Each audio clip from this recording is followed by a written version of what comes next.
Peace be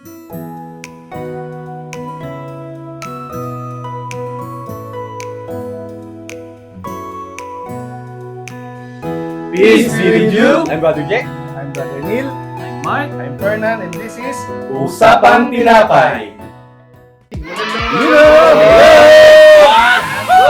And welcome back, bro. Welcome back. Buti nag-clear na tayo. Oo nga, oo. Kaya, First time natin nakita. First day history ba? Ayun, welcome back mga kapatid sa isa na namang episode ng Usapang Tinapay. At nagdiriwang po natin ngayon ay ang Palm Sunday of the Lord's Passion.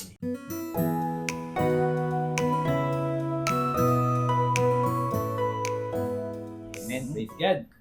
So ngayon, syempre, magsisimula na tayo mga brothers. Yes. No? So, para sa unang pagbasa, syempre si Brother Neil Yes. mula sa Isaiah 50:4-7. Okay.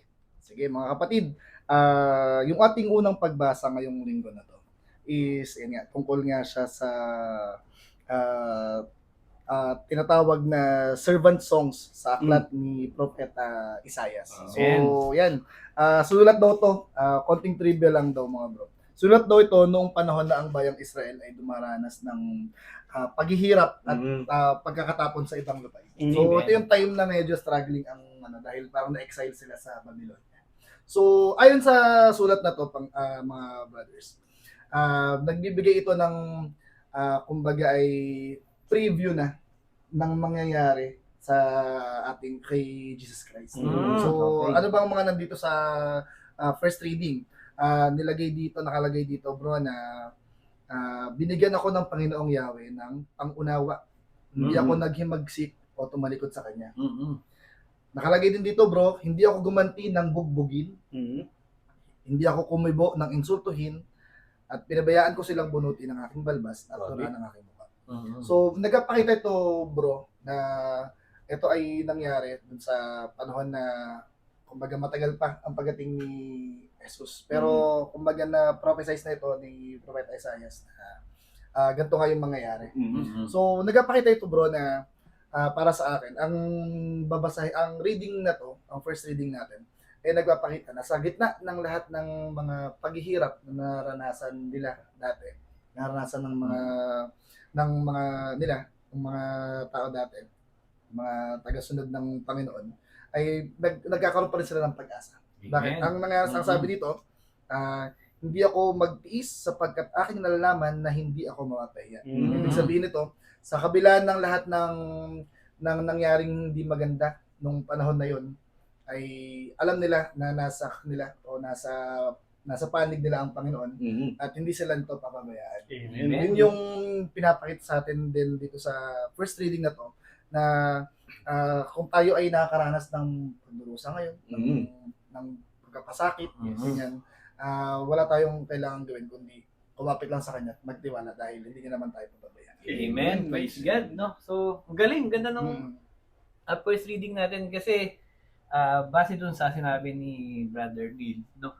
Ito yung yung attitude ng mga servant o yung mga tagasunod ng Panginoon na ayun sabi matiisin, no? Hindi gumagante.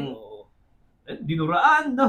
Walang ginawa, no? So kumbaga tinanggap niya lahat ng hirap, lahat ng pasakit at tinitiis niya 'yon para sa ating Panginoon. No, kasi as experience nating lahat as servant, no, ang daming challenges, ang daming pwedeng pumigil sa atin, ang daming dahilan para tumigil.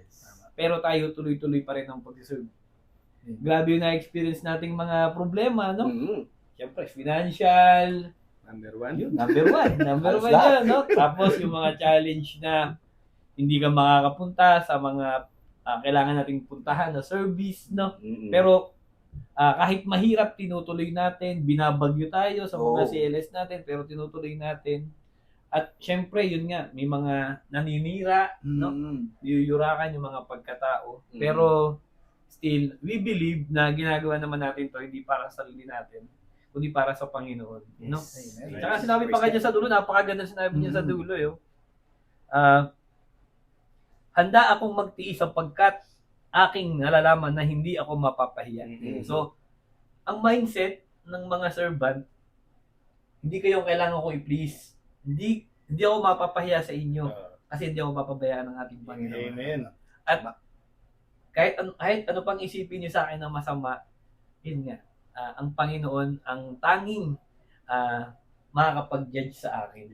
Wala akong kailangang patunayan, wala akong kailangang hindi ko tayo kailangang i-please.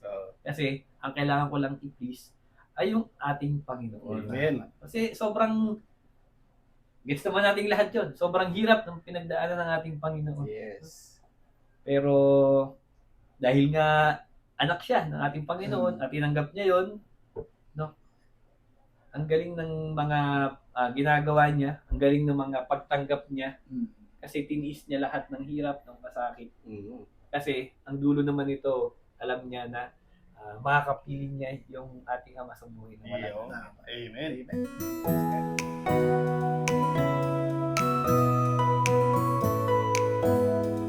Okay mga kapatid, napakinggan na natin yung ating unang pagbasa.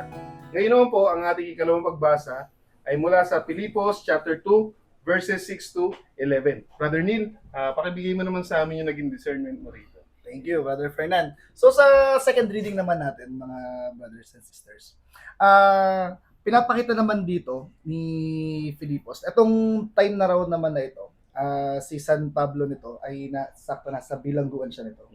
Okay. So, ang setting to ay nasa bilangguan si Apostol Pablo habang sinusulat niya yung tong sulat niya na sulat sa mga para sa mga taga-Filipos. At ang pinaka tema nitong reading na to ay pinapakita na si Jesus ay hindi niya para ipinipilitang siya ay kapantay ng Diyos. Parang pinapakita dito na kahit alam ni Jesus na siya ay Diyos, namuhay siya ng parang kagaya natin ng mga tao. At napakita rin dito mga na pinanganak siya na tao at namuhay siya na talagang meron siyang pinakitang pagpapakababa. Sa kabila ng alam niya na siya ay anak siya ng Panginoon, pinakita niya ang pagpapakababa dito. At dahil nga sa ginawa niyang yun, mga brothers, yung pag-aalay niya ng sarili niyang buhay, ay ang kapalit naman nun ay yung pagkitaas sa kanya sa kalangitan. Kumbaga sa pinaka kanan ng Panginoon. Yun ang naging sukli nung ginawa niyang pagpapakababa dito sa lupa. Isang magandang reminder to sa atin, mga brothers, na sa kabila ng ating mga katayuan sa buhay, sa kabila ng ating mga narating sa buhay siguro ganyan. Pagdilihin natin yung ating puso ng nagpapakababa. Tama. Sa tuwing tayo ay makakaramdam na ang galing-galing na natin. Ang dami ko nang narating, ang dami ko ng mga achievements sa buhay. Pinapakita dito sa sulat ni San Pablo sa mga taga-Filipos na manatili tayong grounded sa kabila ng ating mga narating sa ating buhay. Gayon din, parang binibigay sa atin dito ang idea ni San Pablo na gayahin natin, mamuhay tayo ng naayon sa naging buhay ni Jesus na ang pagpapakababa talaga, yun talaga yung pinakita niya na isang magandang paraan para makita na ito yung isang paraan para nakita yung pagkabanal ni Jesus. Amen. Diba? Amen. Itong sinabi dito sa second reading natin. At yun nga, sinabi rin dito sa reading natin, ang lahat ay magpapahayag na si Jesucristo ay Panginoon sa ikaluluwalhati ng Diyos Ama. Yun yung naging sukli ng ginawa niyang taga-sakripisyo. Yes. Amen. Amen. So nakakatuwa lang bro, itong ating ikalawang pagbasa. No? Kasi napakagandang example nga yun, kagaya ng sinabi mo. At saka ang isa pang nakaka-inspire dito, kasi dito sa verse na to, pinapatunayan uli yung paniniwala nating mga Katoliko. Kasi, wala naman akong tinutukoy na kung ano mang sekta or ano. Kasi merong mga nagsasabing si Jesus ay hindi Diyos. No? Siya ay tao lang. Eto, no, ang linaw nakalagay. Bagamat siya ay Diyos, hindi siya nagpilit na manatiling kapantay ng Diyos. Amen. So, pakalinaw, no? Si Kristo Nung siya nandito sa lupa, dalawa yung kanyang karakteristik. Yung tao at Diyos, sabay. Sabay. Pero pinili niya na hindi maging kapantay. Kasi nga gusto niyang ipakita sa atin na willing siyang magpakababa. So bukod doon mga kapatid, pinapakita niya na kaya siya willing magpakababa kasi mahal na mahal niya tayo. Mahal na mahal niya tayo. Walang magmamahal sa atin, walang tatanggap sa atin nang hihigit pa sa pagmamahal ng ating Diyos sa atin. Kasi siya, nasa kanya na lahat. Siya yung pinakamataas. Wala siyang kailangan sa atin. Wala. Wala tayong kayang ibigay sa kanya na kakailanganin niya. Pero isinuko niya lahat ng kanyang kadakilaan, kapangyarihan, estado, yung pagiging Diyos, binitawan niya yung lahat. Para lang matupad yung plano ng ating Ama sa Langit na tayo ay mailigtas. Kasi nga, hindi naman po pwedeng hindi niya iaalay yung buhay niya. Kasi yun yung ultimate offering para matubos yung mga kasalanan natin. So anong ginawa ng ating Panginoong Yahweh? Dahil pinili ni Jesus na maging masunurin hanggang kamatayan. Walang itinaas. Walang itinantay sa kanyang kahit na sino. Siya yung pinakadinakila ng ating Panginoon. Dahil sa totoo lang mga kapatid, hindi rin natin kayang pantayan yung alay na ginawa ng ating Panginoon. Ang pwede lang natin gawin, gayahin, sundan. Kasi nga, siya ang daan eh. So gagayahin natin yung ginawa ng ating Panginoon. Pero, kahit kailan, hindi natin yun mapapantayan. Kasi si Jesus Christ, ginawa yung salitang humility para sa kanya. Dahil siya yung perfect example ng pagiging humble. So tayo, we try to imitate, we try to follow. At hanggang kamatayan, ang dapat natin gawin, maging masunurin. Para makasama tayo sa pagdakila, sa kadakilaan, sa kaluwalhatian ng ating Panginoon.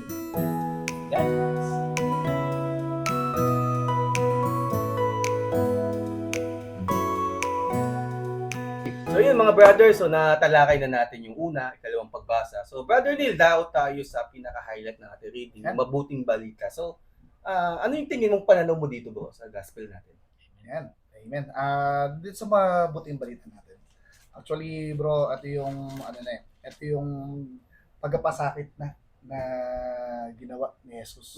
Ito na yung kumbaga ay masabi nating isa sa mga highlight na naging buhay ni Jesus. Kasi sa ginawa niyang pagpapasakit na ito ng Panginoong Jesus, dito na naganap yung katuparan ng mga nasusulat dati pa. Yung mga prophecy na nasabi na dati, eto na yung katuparan.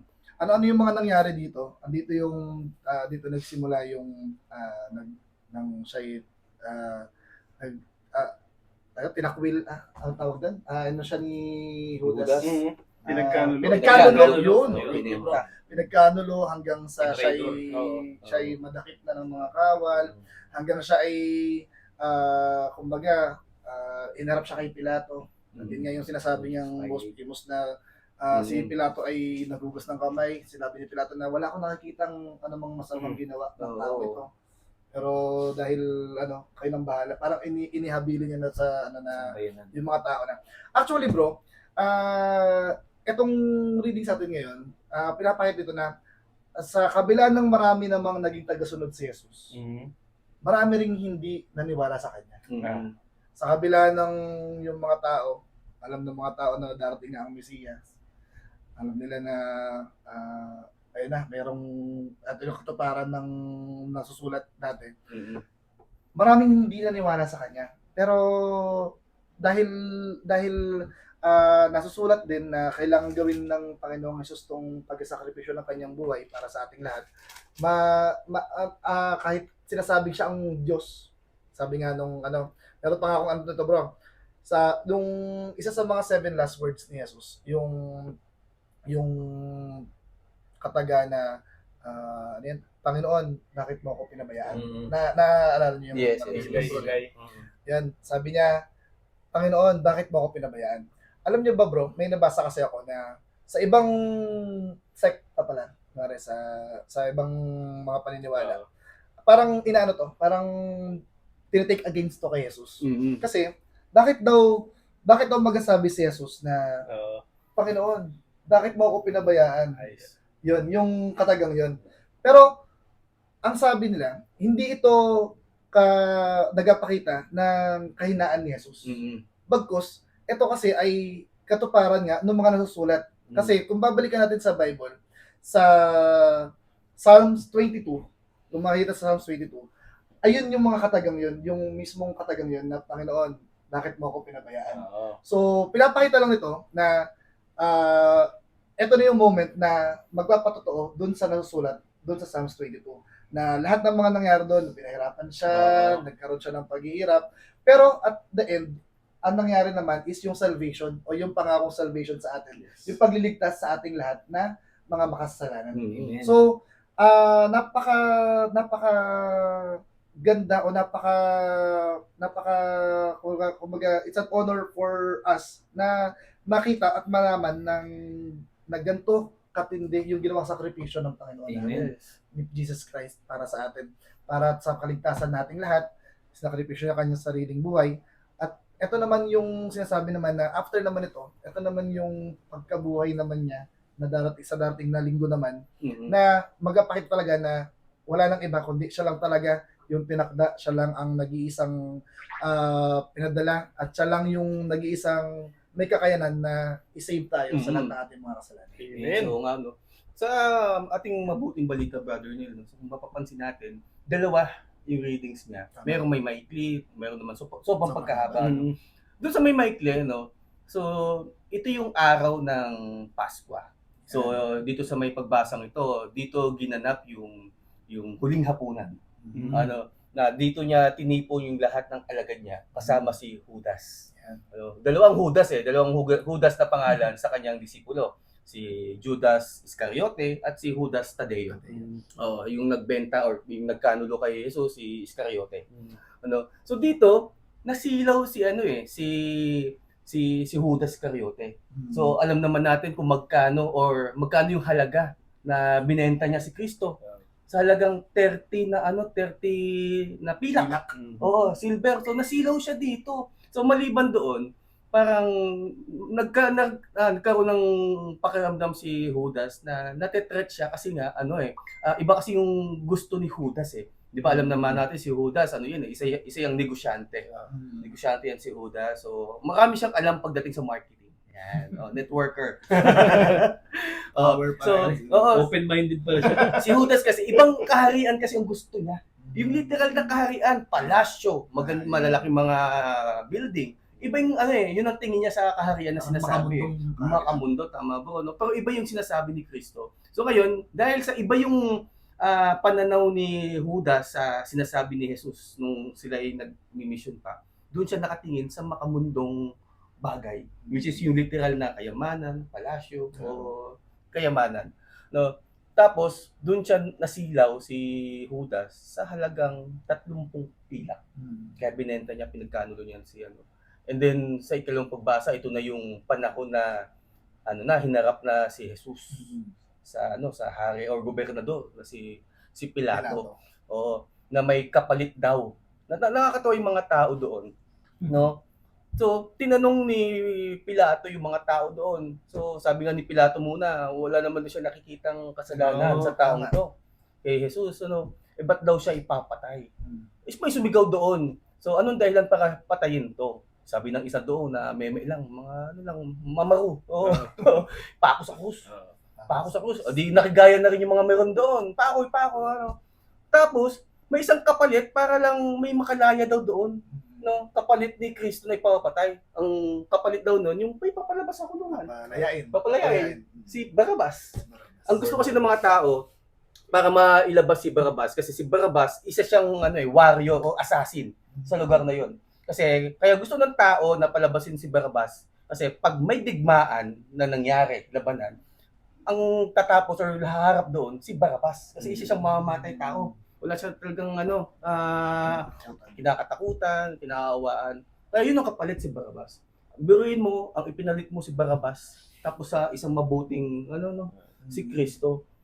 So, ang lang dito sa mabuting balita na natupad ang propesiya na gustong gawin ng ating Panginoon. Kaya dito, nagtagumpay ang buhay laban sa kamatayan. Amen. So dito, nagkaroon tayo ng salvation at nakita talaga ni Kristo na napakadaming kasalanan ng tao. Sobrang dami. Kaya nung naglalakad si Yesu Kristo, nung dala niya ng krus, nakikita niya yung mga tao. No, sabi nga doon sa may unang pagbasa na nabanggit ni Brother Neil, kung si Propeta Isaias daw, binubunutan ng balbas. Di ba? Niluluroan. Ganun din ang ginagawa kay Kristo. Tama. Habang siya naglalakad papunta doon sa may bundok na kung saan siya dadalhin. Nakita niya na ang tao, sobrang daming kasalanan. Kaya sobrang grasya ng Panginoon sa ating lahat kasi nga natupad na ang propesiya, which is nakuha natin yung salvation na tinanggap natin hanggang ngayon. Yes. No? Kasi nasabi ko kanina, nagtagumpay ang buhay laban sa kamatayan. Kasi ito yung requirements natin, mga brothers. Pag tayo ay pupunta na sa langit, natanggap mo ba, Brother Neil, ang salvation? Tinanggap mo ba ako bilang tagapagligtas? So ito yung requirement sa kaharian ng Diyos kung tinanggap mo ba si Kristo na nag-save sa atin, which is yung natanggap nating salvation. Amen. Kaya ang ganda ng ating mabuting balita ngayong linggong to, mga brothers. Amen. Amen.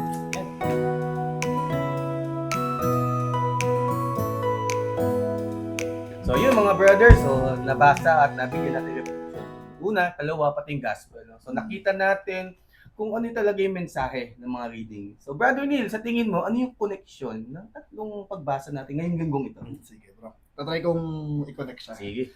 Ayon sa, para sa akin, yung unang pagbasa kasi bro, mga bro, yung tungkol dun sa, yung ayon sa kay Propeta Isaias. Diba nagpapakita nga ito bro ng, sa pagharap sa pagsubok, kumbaga, sabi ko kanina, wag tayong bibitaw sa Panginoon natin. Amen. Kung ano man ang nangyayari sa buhay pananampalataya natin, sinusubok tayo ng kahit anong mga bagay, ng mga mahihirap, mahirap maglingkod, mahirap mag-serve talaga, pero basta alam natin kung saan tayo dapat kakapit, din dapat panghawakan natin. Amen. Napakita dito na maraming pagsubok na mangyayari sa buhay natin, maging ito man ay hindi sa paglilingkod, sa buhay, sa personal na pangsarili natin, dahil sa mga problema, sa mga pasakit. Pero huwag tayong makalimot na laging tumawag sa Kanya. Amen. Lagi tayong, lagi nating isipin na basta tayo ay nasa presensya ng Panginoon, nasa presensya natin ang Panginoon, hindi tayo pababayaan. Amen. At gayon din naman bro, kasabay ng paglilingkod natin na nasa presensya tayo ng Panginoon, ayon sa second reading naman, ito naman yung nagpakita naman bro, na kung gaano pinakita ng Panginoong Jesus yung pagpapakababa, na dapat nating tularan din. Amen. Wala sa lahat ng mga narating natin sa buhay. Kapag tayo ay nagsisimula ng lumalim sa pananampalataya sa Kanya, doon tayo kasi tuloy-tuloy na susubukin. At ang pinapaalala sa atin sa second reading is magkaroon tayo ng humility. Sabi nga ni Brother Ferdinand kanina, ang greatest example ng pagiging humble ng isang tao ay makikita kay Yesu Cristo. Yes. So, habang tayo nagsaserve, nananampalataya, huwag nating ilagay sa ulo natin na alam ko na ako na talagang pinakamagaling sa service. Ako na talagang masyado na akong maligtas ako dahil ako ay tapat mag-serve. Yes. Hindi ganito yung turo sa atin. Ang tuturo sa atin, habang nag-serve tayo, huwag tayong bibitaw sa Kanya, at the same time, maging humble tayo. Hindi natin ipapakita sa iba, lalo na sa mga tao na gusto nating mahikayat na maglingkod din, na ganito pala ang service na ginagawa nila. Parang ang tingin ko ay mayabang. So hindi dapat natin mapakita sa kanila na ganun. Dapat kung gano'n tayo ka-humble na nagsimula, ganun din hanggang sa pagtungo natin sa landas ng paglilingkod. At the same time, nga naman sa gospel naman natin, pinakita dito talaga dito yung pagiging humble talaga ng Panginoon, mga bro. Kasi sipin mo, pinanganak siya, alam na niya talaga na siya yung Panginoon o siya yung bugtong na anak ng Panginoon. So sa halip na ang gawin niya, kaya niya namang kumbaga mamuhay ng maalwan, Mm. ng hindi naghihirap. Pero ipinakita niya na dapat ang paglilingkod kasi ang pamumuhay na ginawa ni Jesus ay napakapayak. Oo. Pinakita niya talaga na ito lang talaga napaka yung hindi naman marami yung ginawa niyang pamumuhay. Pero kahit ganon, naglingkod siya ng naayon sa Mm. Diyos Ama. Naggawa siya ng maraming milagro, ng mga paggagamot, Mm. hanggang sa yung pinakahuling yung ginawa niyang miracle, yung pagpapakapako sa krus, namatay siya para sa ating lahat, sa pag-save sa atin. Mm. Pinakita niya doon na kahit kaya naman niyang takasan yung ganong eksena o ganong pangyayari sa buhay niya, kaya niyang umalis doon. Mm. Hindi niya yun ginawa. Mm. Kasi kailangan niya matupad kung ano yung nasusulat na pagliligtas sa ating mga makasalanan. Amen. Amen. Sa kabila ng ating mga kasalanan na sa tingin ko, yung naalala ko ngayong isang reading natin na kayang mo magsakripisyo ng buhay mo para sa isang matapat na tao. Mm. Yun pa lang mahirap na. Paano pa kung ang pagsakripisyo mo ng buhay ay para sa mga makasalanan? Oo. Naku. Doble, parang triple Sobra. hirap pa yung ginawa ng Hindi mo Panginoon. matanggap. So, etong mga readings natin talaga, mga kapatid, taman-tamat na sa linggo tayo sa Holy Week tayo. Mm. Isang malaking panawagan sa atin ito na maging tapat tayo maglingkod, maging mapagpakumbaba tayo, at the same time, tanggapin natin na si Jesus talaga yung ating naging tagapagligtas at siya lang ang daan para sa buhay na walang hanggan. Amen. Amen. Good. So, ang galing. Galing nung ano na yun.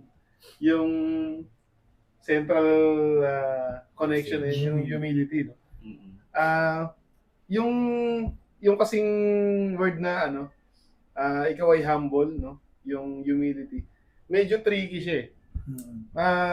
Minsan kasi nagkakaroon ng misconception sa humility na itinuturo ng ating Panginoon.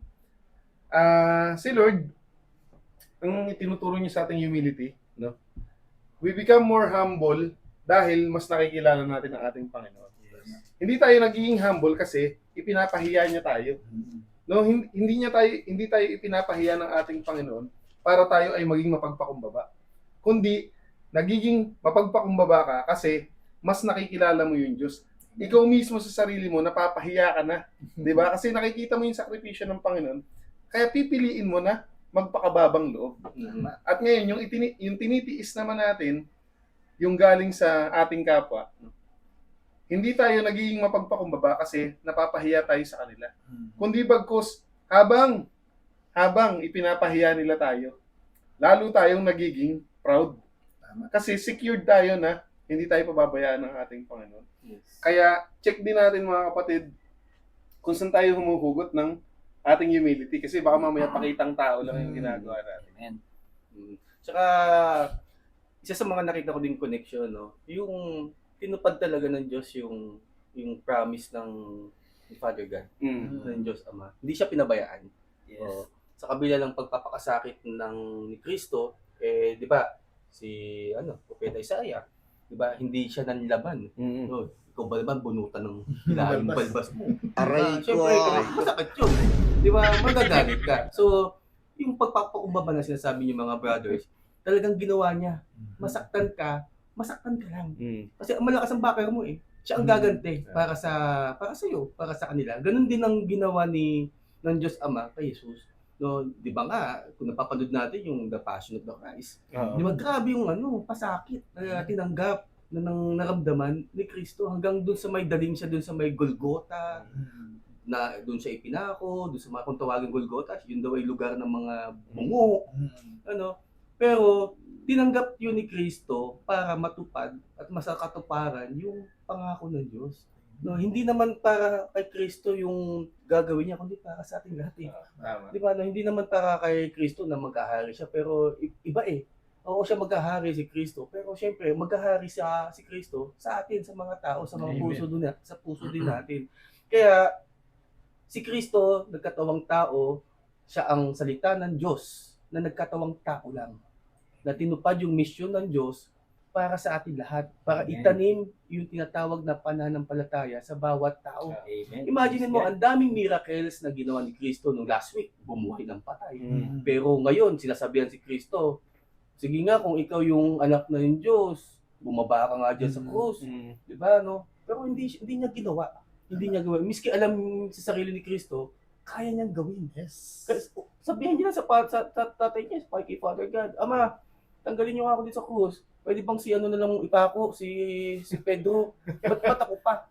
O, di ba? Pwede niya gawin yun, pero iba eh. Kung sa unang tipan, sa lumang tipan, mga ang inaalay, di ba sabi ko nga, mga baka, mga hayop. Pero ngayon sa panahon ni Kristo, buhay niya. The Lamb of God, kung tawagin. So siya yung lamb na inalay niya yung sarili niyang buhay para sa ating lahat. Kaya ngayon sa ating ngayong Holy Week, dito natin talaga guguntain yung pasakit, pagpapakasakit at pagmamalasakit na ginawa ni Kristo para sa ating lahat. Amen. Ako naman nakita ko dito puro sacrifice. The word sacrifice, no? Kasi yung first reading kay Isaiah, sakripisyo yun, yung hindi ka gaganti, yung Hindi kikibo pag hindi ka iinsulto. kikibo, pag iniinsult, tatanggapin mo lang lahat, no? Kung hindi niya ginawa yung pagsakripisyo na yun, gaganti na lang yun. Kung wala na siyang ibang iisipin na, pwede na siyang, ayun, pag ako dinurom, duduraan din kita. Yung mga ganun, as a normal person, sobrang hirap ng pagsasakripisyong ginawa ni Isaiah rin. Yung pagiging humble, sakripisyo din yun. Yes. Kasi nga, kasi tayo sinabing humble, hindi, laging parang, sige, hindi ka naman gagantihin yan eh. Oo, aabusuhin. So, ikaw, bilang humble, no, si Jesus bilang humble, so, siya, hinahayaan niya lang din, no? Pero, ayun nga, sabi ko nga kanina, as a normal person, napakahirap ng ginawa niya. Oo. Yes. Lalo sa gospel, na talagang sinaktan siya, Pinatay. lahat, buong katawan, may sugat, walang, Mata lang ang walang latay. actually, meron din. No, may sugat din yung mata niya. No? Pero, yun nga, dahil mahal tayo ng ating Panginoon, yung sakripisyong walang kapantay na yun, ibinigay niya sa atin. O ginawa niya para sa atin. Kasi nga, ganoon niya tayo kamahal. Amen.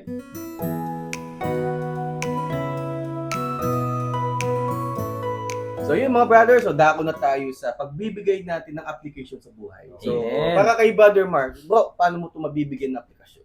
Okay, so nakita naman natin doon sa mga pagbasa natin, puro hirap, no? Puro pasakit, puro pagdurusa. Nung mula pa doon sa first reading, no? Siguro din tsaka doon sa may gospel. So, ngayon, kailangan natin gawin sa gitna ng paghihirap na yon, kailangan nating mas magtiwala sa Panginoon. No, kasi yun yung mahirap gawin. No, mahirap gawin na nahihirapan tayo sa buhay natin, puro problema, kulang ng ganito, kulang ng ganyan, kailangan ng ganito, kailangan ng ganyan. No?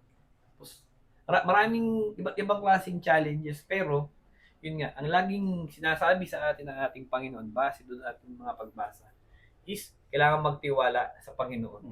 Gaya ng ginawa ni Isaiah, ni Jesus Christ, no? Yun nga, yung talagang niyuyurakan na sila, pero ang tiwala nila nasa Panginoon. Kasi ang alam nila, nasa kabila ng mga paghihirap na to, sa dulo, ay ang pagkapanalo kasama yung ating Panginoon. Yes. So, hindi na nila iisipin kung gaano kahirap kasi ang mas iniisip nila ay yung victory kasama yung ating Panginoon sa dulo. Tayo bilang tao, kailangan lagi din nating isipin na sa tuwing may mga problema, may mga challenges, it's only a challenge lang. No? It's only a test lang para subukin yung pananampalataya natin, no? Yes, minsan talaga sobrang hirap, papapasuko ka. Pero hindi naman ibig sabihin nun bagsak ka na talaga. No? So kailangan mo pa rin ituloy yung buhay mo at itutuloy mo yon nang may pagtitiwala sa Panginoon. Na lagi mong iisipin na sigurado ako na itong hirap na to, ang kasunod, blessing naman. Kasi gano'n naman nangyayari. Ewan ko na parang gano'n yung pattern ng buhay kasi. Na-observe ko lang na sa tuwing may problemang matindi, bigla kang papangitiin ng Panginoon kinabukasan. No, so, Ewan ko, ilang beses ko na siya na-experience, kaya ngayon, pag may mga challenge, oo, may inis ako, magagalit ako. Mm. Pero tatanggapin ko lahat ng hirap na yon kasi alam ko, darating yung oras, darating yung time na biglang tatanggalin lahat ni Lord.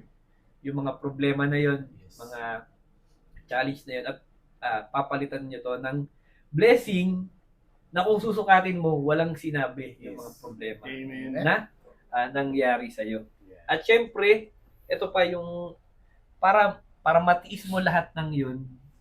No? Kasi sabi kayo sa first reading, kailangan makinig muna tayo sa ating Panginoon. So, nandun yun eh. Hindi ko lang siya masyado na-emphasize kanina. Pero, ang unang ginawa ni Isaiah doon, pag ikaw ay lingkod ng ating Panginoon, kailangan mo munang makinig sa ating Panginoon. Siyempre, nakikipag-usap tayo sa Kanya. Pero kailangan, ang mas importante ay yung pakikinig sa Kanya. Kasi siya nga yung magbibigay ng guide sa iyo eh. Para makayanan mo lahat ng parating na challenge. At ma-experience mo yung blessing, yung yung inihanda ng Panginoon para sa iyo kasi kinaya mo lahat ng challenge at problema na pinagdaanan. Amen. Nice. Yun yung sa akin mga Amen. kapatid. Nice So, one, God. Galing. thank you bro. So, ngayon naman, Brother Fernand. So, paano naman, para sa iyo, paano ba natin ma-apply yan ating mga binasa? Ako, ang application ko nito, kasi narinig ko yung idol ko kanina eh. Si Poncio Pilato. No? Hindi, joke lang. Si Poncio Pilato, no? Bakit siya yung naging rito, naging reference ko para sa application? Kasi si Poncio Pilato, siya yung hari ng ng indifference or nung salitang bahala kayo dyan. Wala siyang pake. Wala siyang pakialam. Naghugas kami siya, di ba? So, playing safe, no? Feeling niya wala siyang kasalanan kasi pinapaubaya ko na sa inyo to, sa mga tao, Labas no? ako dyan. Labas ako dyan, ha? No, basta, Kayo pumili niyan. ha? Pag may nangyari dyan, baka kayo yan. Oo, yan. Hindi ako ang nag-condemn sa kanya, no? Pero mga kapatid, tayong lahat, at a certain point ng buhay natin, we are all guilty of being indifferent sa ating mga kapatid. Kasi, tayo eh, palagi tayong safety ko muna yung sarili ko, no? Para kung ano man mangyari, hindi ako Sigurista. madadamay. Oh. Sigurista, no?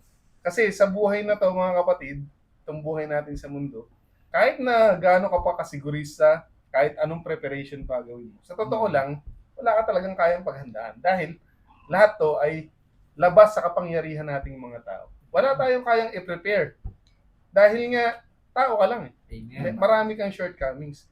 Ngayon, kung ang buhay mo, ang buhay pananampalataya mo, ay palagi ka na lang sa sigurado ka lang tumataya, sa siguradong gawain lang ang gusto mo. Hindi ka sumusugal sa ating Panginoon. So, hindi ka nagtitiwala sa Kanya. At yung mga kapatid natin na nakikita mo na naglilingkod sa Panginoon, nahihirapan, no? Tapos ang pananaw mo, pinili nila yun eh. Gusto nilang mahirapan, bahala sila. Basta ako, dito lang ako. Nagsiserve naman ako kay Lord eh. Basta ito gagawin ko. Nagkakasala po tayo. Baka akala natin tuwan-tuwa yung Panginoon sa atin. Tandaan natin mga kapatid, walang nabubuhay para sa sarili lamang. Lahat tayo nandito, no, para mahalin ang bawat isa. Mag-alay ng buhay para sa bawat isa. Yun nga yung essence ng pagpunta rito ng ating Panginoon eh. Kung si Lord ba naman ay naging walang pakialam sa atin, no? Yung pwede siyang hindi masaktan eh. Pwede siyang hindi mamatay eh, no? Dahil Diyos yun eh. Kung naging ganun yung ginawa niya, sila, bahala kayo dyan, pinili niyo yan eh. Ang titigas ng ulo niyo, sabi ko sa inyo. Sinabihan ko na kayo. Di ba? Huwag Bahala yung ka gawin to, pero ang kukulit niya, di ba? O masunog kayo lahat sa impyerno. Kung ganun ang ginawa ng Panginoon, paano tayo? Human barbecue tayo, no? Habang panahon tayong iihawin, habang panahon tayong magdurusa, Hindi naluluto. mahihirapan. Ha? Walang salvation. Pero kung tayo mga kapatid ay tunay na magkakaroon ng pakialam sa ating kapwa, hindi makikialam ha, hindi nanghihimasok sa buhay ng may buhay, kundi yung concern, yung totoong concern para sa ating mga kapatid. At talagang itong ating mundong ginagalawan, mas magiging maaliwalas, mapagmahal, mapayapa, tunay na magiging kaaya-aya tayo sa paningin ng ating Panginoon. Kasi may pakialam tayo Amen. sa mga anak niya. May pakialam tayo sa bawat isa. Amen. So, yun. Yun yung Amen. naging nakita kong application. Amen. O, ngayon naman, Brother Jet, Mm. pakishare mo naman sa amin kung ano yung magiging application mo naman. Yes. Sabi ni Kristo sa huling salita niya, Eli, Eli, lema, sabachthani. So Tagalog nun, Panginoon, bakit niyo ako pinabayaan? Ano? Sa buhay natin, usually, sinisisi natin ang Diyos. Ba't tayo nakakaranas ng ganitong paghihirap? Pakasakit, no? Problema, ano? Simple lang yun. No? Tignan na lang din natin yung nagsalba sa atin sa kasalanan. Ano, lahat tinanggap niya. No? Tatlong pakiramdam na dinanas ni Kristo yung tanggapin niya lahat ng sakit. Siya ang nagpakasakit at siya yung nagmalasakit para sa atin. Amen. Tulad nga ng sinabi ko kanina, pwede naman siya magturo sa alagad niya eh. Lord, ito na lang si ano, yung ipako nyo. Ba't ako pa? Ano? Pero siya nga yung nagpakasakit, naramdaman niya yung sakit at nagmalasakit sa mga tao. Ano?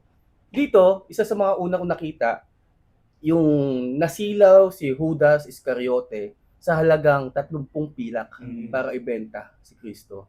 Kasi ano siya eh, mataas ang pride niya, ego niya, mayabang.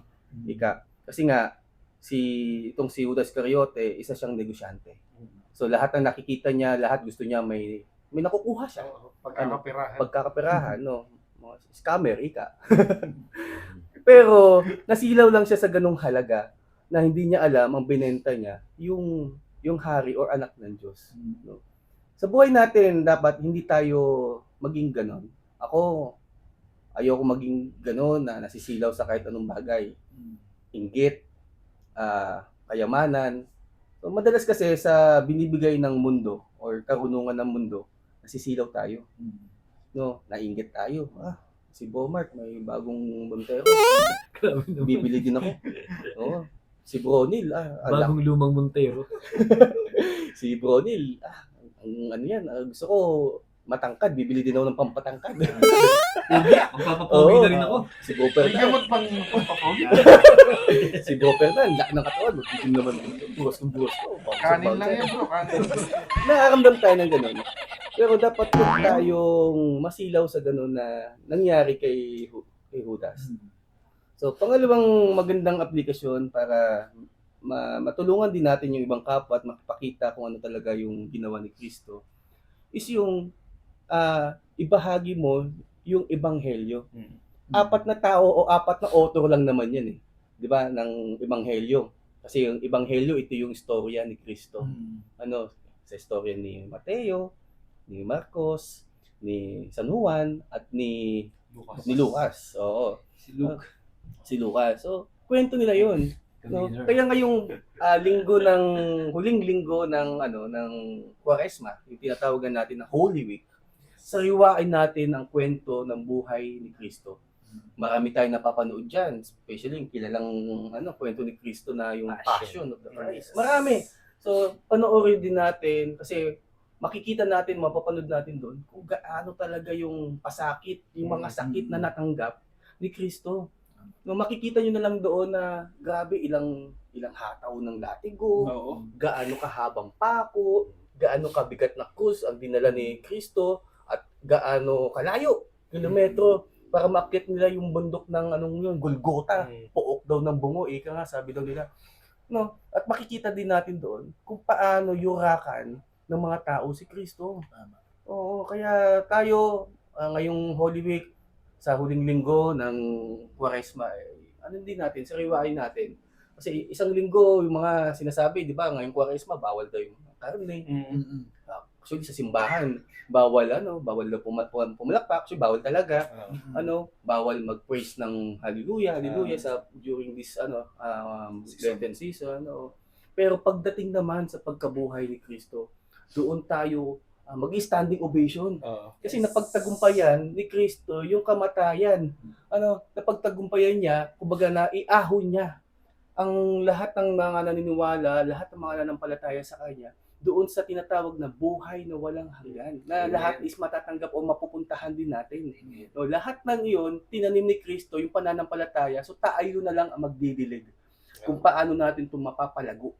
No? Siyempre, yung pananampalatayang yun, ibabahagi din natin. Amen. Papakilala natin si Kristo, papakilala ko si Kristo sa pamilya ko, mga kapatid ko, sa mga kapitbahay kong luko, sa mga Christian ng chichismis sa akin. Ito si Kristo na bumago, siya yung nagtrabaho ng buhay ko, hinila ako sa kadiliman, papunta dito sa liwanag kung nasaan si Kristo. Amen. Amen. So, yun na sa akin. So, Bronil, para sa'yo. So, ano din itong mabibigay mong application? Okay. So, para sa akin mga brothers, ngayong linggo ng pagpapasak ng Panginoon, kitang-kita natin kung paano ba niya dinala o kinarga yung krus, yung hirap na pinagdaanan ng Panginoon natin para maisakatuparan niya yung nakatakot na Mission. mangyari talaga sa kanya o yung mission niya nga niya. Sa bigat ng, hindi lang sa bigat ng krus, kundi sa bigat ng mga kasalanan natin. Lahat yun, dala-dala niya para tayo mailigtas. So, sa pagiging Diyos niya, hindi niya to kumbaga pinakita talaga ng ako yung Diyos, bakit ito kailangan gawin? Parang hindi niya pinaramdam yun sa atin. So, ang aplikasyon ito sa buhay natin, sa kabila ng pagdadala natin ng ating mga sarili-sariling problema, sa kabila ng pagharap natin sa ating mga sarili-sariling suliranin sa buhay, maging katulad tayo niya, na maging humble tayo, maging tapat na tayo, paglingkod lang tayo niya, maging tagasunod tayo niya. Kasi sabi nga natin, hanggat tayo ay nasa presensya niya, hindi na tayo pababayaan. Amen. Sa dami ng pinagdadaan natin ngayon mga brothers, lalo na ngayong Holy Week, ito yung time talaga para pag-isipan at pag-nilay-nilayan natin yung mga, kung paano ba natin hinaharap yung mga pagsubok natin sa buhay. Yes. Kung paano ba natin to sinisisi ba natin ng Panginoon, nagagalit ba tayo sa Kanya pag nakakaranas tayo ng mga problema, o mas lalo ba tayong nagtatrive para mas lalo siyang pagkatiwalaan para malapas natin yung problema at pinagdadaan natin. Itong panahon ng Kwaresma, mga kapatid, ito yung time para tayo suriin yung sarili natin kung paano ba tayo maglingkod sa Kanya. Amen. Sa kabila ng lahat ng mga paghihirap o sa kabila ng mga krus na dinadala natin, tayo ba ay papunta sa direksyon niya o papalayo ba tayo? So, ngayon, application natin sa buhay natin, dapat lagi tayo nakatingin sa Kanya. Kung ano man yung pinagdadaan natin, maging maganda man ang buhay natin, meron ba tayong mga blessings na matanggap, o kung maharap pa tayo sa anumang pagsubok, gano'ng kabigat yung pagsubok, lagi tayong titingin sa Kanya para yung direction natin is nasa tamang direction lang tayo. Amen. Tamang daan nga kung sinasabi nga nila. So, sa buhay natin, lagi nating iisipin, ano ba ang gustong gawin ng Panginoon sa buhay natin? Saan ba tayong direction gustong pupuntahin ng Panginoon? Dapat ba maging proud tayo sa sarili natin sa pagsunod sa Kanya, o dapat maging humble lang tayong tagasunod? Amen. Yun yung mga lessons na gusto ng Panginoon na ibigay sa atin ngayong linggo na yun. Amen. Praise God. Thank you, bro. Thank you. Maraming salamat, Yun, no? mga kapatid. Yes, amen. Thank you. Next week ulit, Gusto mo, lagi ka kayo guest. Regular na. Regular guest. So yun mga kapatid, maraming salamat muli sa pagsama niyo sa amin sa isa na namang episode ng Usapang Tinapay. Kung nagustuhan niyo po yung kwentuhan namin, may napulot po kayong aral, please like, share, and subscribe. So sa ganun, matulungan niyo naman po kami na may kalat yung mabuting balita. Yes, meron po diyang comment section kung ano po yung gusto niyo sabihin, kung ano po yung mga mensahe, or kung ano yung mga nakita niyo reflections. Basahin natin po, lalo na ngayong Holy Week.